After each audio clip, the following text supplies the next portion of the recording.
Mkataba wa Islamabad ni tangazo la kufeli kwa Marekani.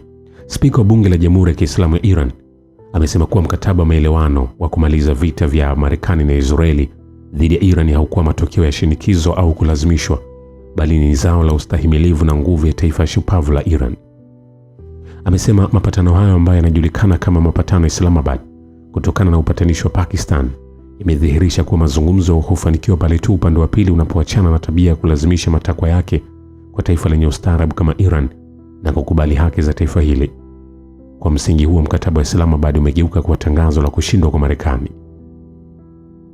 Mohamed Bagher Khalbaf siku ya Jumatano ya tarehe 24 Juni katika mkutano wa 20 wa Umoja wa Bunge ya nchi wanachama wa Shirika la Ushirikiano wa Kiislamu uliofanyika jijini Baku, Jamhuri ya Azerbaijan, kwenye hotuba yake ameishukuru nchi mwenyeji wa hicho kikao na kusema, "Natoa rambirambi kwa mataifa ya Kiislamu kwa siku za kumbukumbu ya kuwa washahidi kwa mjukuu wa Mtume Muhammad, Imam Hussein, ambaye ni bwana wa mashahidi."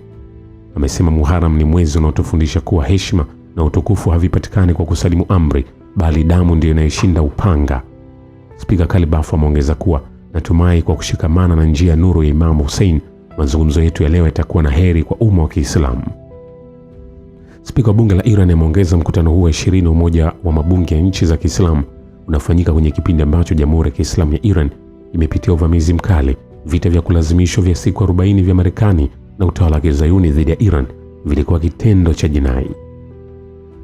Ameongeza kuwa katika jinai hii ya wazi, kiongozi muadhamu wa mapinduzi ya Kiislamu, maafisa kadhaa wa ngazi za juu wa kijeshi na kisiasa na zaidi ya raia 3,000 wa Iran ambao wengi wao walikuwa wanawake na watoto waliuawa shahidi.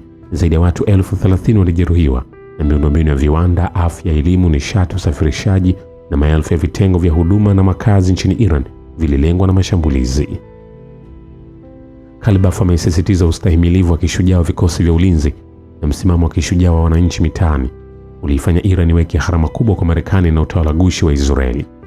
Ustahimilivu huu ulitokana na imani, ndio uliokuwa sababu ya adui kukata tamaa ya kufikia malengo yake na kumlazimisha salimu amri katika medani za mapambano na mazungumzo.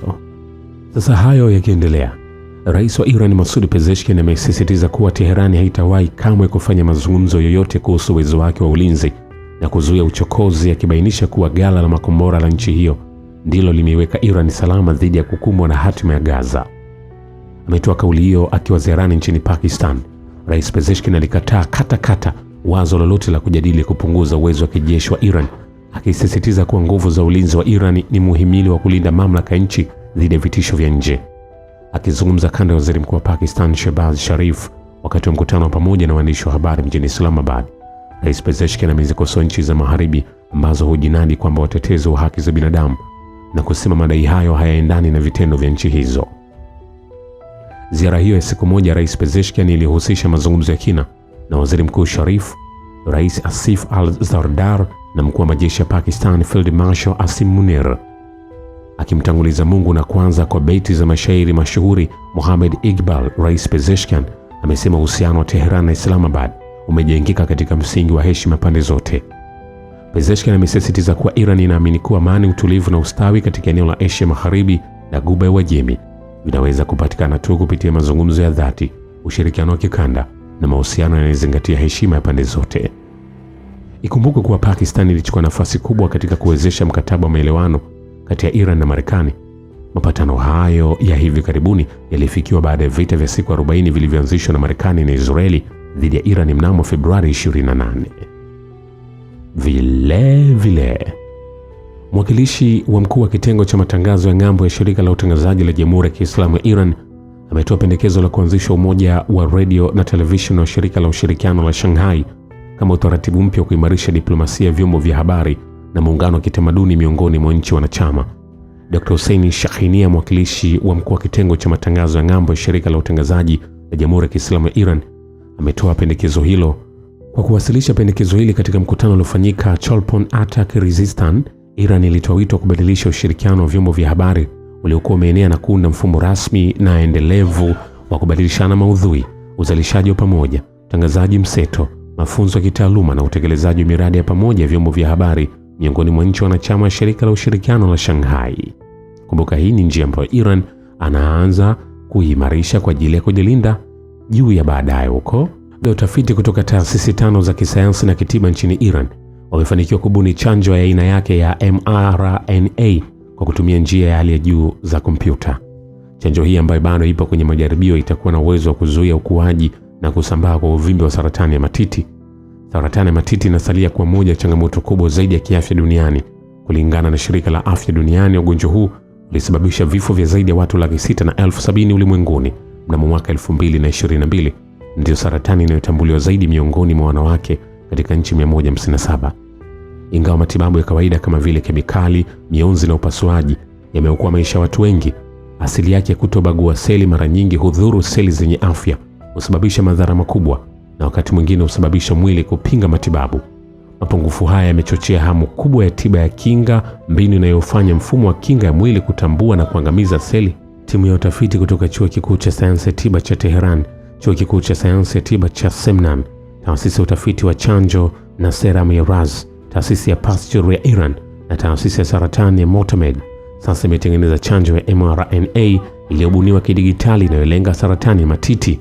Chanjo hiyo inalenga kwa wakati mmoja protini 2 ambazo zina dhima muhimu katika uhai na ukuaji wa uvimbe.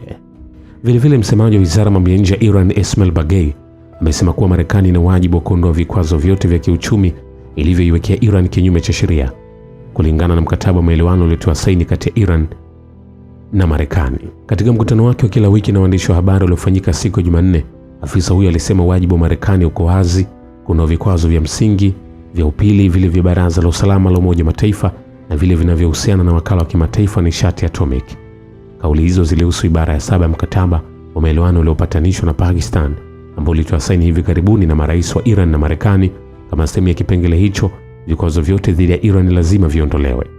Baghaei ameashiria pia kuhusu leseni iliyotolewa awali na ofisi ya udhibiti wa mali za kigeni ya Wizara ya Hazina Marekani inayotoa nafuu ya vikwazo kwa sekta ya mafuta, petrokemikali na bidhaa za Iran kwa kipindi cha siku 60. Amesema vingine vitajadiliwa ndani ya kipindi hicho cha siku 60.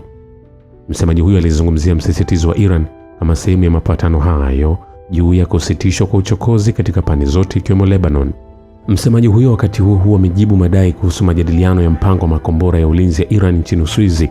Amesisitiza kuwa swala la makombora ya Iran na uwezo wake wa ulinzi halijawahi kuwa sehemu ya mazungumzo na halitakuwa kamwe. Kuhusu swala la nyuklia, Baghaei amesema mada hiyo haikuibuka wakati wa mazungumzo ya Uswizi na imepangwa kuchunguzwa ndani ya kipindi cha siku 60. Aidha, amesisitiza kuwa hatuna mpango wowote wa kuruhusu wakala wa kimataifa nishati atomic kukagua vituo vya nyuklia vilivyoharibiwa wakati wa uchokozi wa Marekani na Israeli. Vilevile, spika wa bunge la Jamhuri ya Kiislamu ya Iran, Mohammad Bagher Kalbaf, ametoa wito wa mataifa ya Asia Magharibi na ulimwengu wa Kiislamu kuanzisha mpangilio mpya wa kikanda unaotegemea uwezo, rasilimali na watu wa mataifa hayo, akisisitiza kwamba chanzo cha misiba yote ni utawala wa Kizayuni. Akizungumza pembeni mwa kikao cha 20 cha muungano wa mabunge ya nchi za Kiislamu kilichofanyika Baku siku ya Jumatano, Kalbaf alikutana na spika wa bunge la Uturuki Numan pamoja na spika wa bunge la Azerbaijan Sahiba, ikitoa wito wa kuimarishwa kwa mshikamano miongoni mwa mataifa ya Kiislamu. Ni njia ambayo Iran sasa anatumia kueneza ushawishi wake. Shukran kwa baba wa kivita. Mimi ni The Rich Voice.